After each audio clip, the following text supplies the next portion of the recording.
Hi, I'm Dr. Anne Tarkington, a retired surgeon and fellow of the American College of Surgeons, and I'd like to show you how to set up and use FitFoot. Set up in seconds, no assembly, no cords, no batteries. To open FitFoot, simply hold it upright, work your fingers between the top pedal and the legs, and pull down. The latch will fall into place by gravity. You're ready to go. To close FitFoot, just turn it upside down, push the legs together, and the latch will disengage, and the device collapses flat. Using FitFoot is just as easy. FitFoot is used in the sitting position.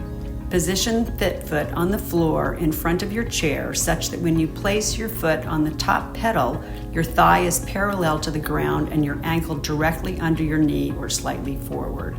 Your ankle should not be behind your knee, which can restrict blood flow. Make sure that your foot is in line with the top pedal.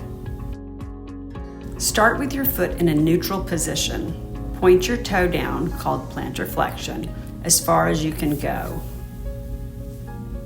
Now, push your heel down, called dorsiflexion, as far as you can go.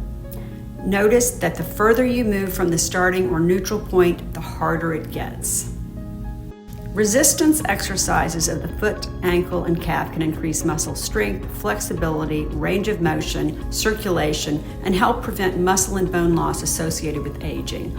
All important for balance, mobility, and maintaining independence. How you start and progress depends on what you're trying to achieve. FitFoot uses our patented resistance band system and ships with 6-pound resistance bands installed, a good starting point for most people.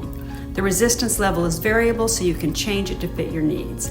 Range of motion is important, so start with a resistance level that allows you to rock back and forth at least halfway continuously for 3 to 4 minutes. Work up to a full range of motion over time. A couple of important points.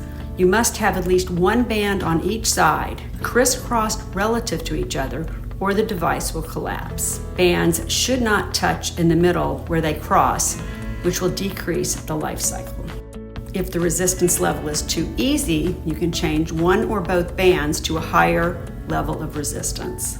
If using 2 different level resistance bands, make sure that they crisscross relative to the same colored band on the opposite side.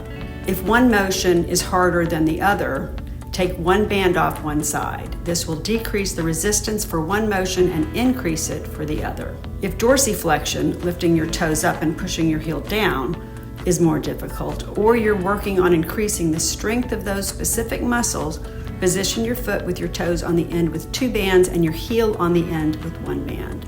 Dorsiflexor weakness can be associated with aging, resulting in a shuffling gait and increased likelihood of tripping. Toe walkers also have weak dorsiflexors and tight, shortened calf muscles. Holding your heel down can stretch the plantar fascia, Achilles tendon, and calf muscles. If you have more difficulty with plantar flexion, pointing your toes down, as can be seen after a stroke, for example, place your foot on FitFoot with the toes over the end with 1 band. FitFoot, a simple yet effective tool to help improve overall health. FitFoot comes with detailed instructions and a storage bag. Storing FitFoot in the collapsed position extends the lifespan of the resistance bands.